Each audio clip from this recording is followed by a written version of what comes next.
अब पैसे के चलते में ना दवा कर पा रहे हैं हम लोग, पैसा है ही नहीं। खाने के लिए ना अच्छा, मतलब हम लोग के पास कपड़ा है, दूसरा का महंगा हुआ कपड़ा हम लोग पहनते हैं। दूसरा का महंगा कपड़ा पहनते हैं आप हाँ, कपड़ा पैसे के चलते में हम लोग एक कपड़ा खरीद पा रहे हैं। लोग। इतनी गरीबी, इतना मतलब कि बदतर हाल, फिर भी एक हौसला बुलंद है, इतना लोगों का प्यार मिल रहा है, कैसा लग रहा है? रो क्यों रही हैं आप?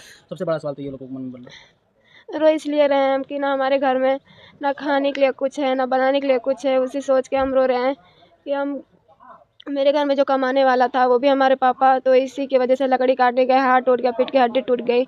उसी वजह से ना मेरे पापा कहीं काम कर पा रहे हैं, ना कहीं से कुछ। तो हम लोग सोच रहे हैं कि हम लोग जो हमारा मोबाइल जो हम खरीदे हैं, तो खेत पे 10,000 रख के तो हम मोबाइल मतलब कि खेत बेच के पैसा लेकर तो आप लोग मोबाइल खरीदे हैं। हाँ, तो इस वजह से बहुत परेशान है।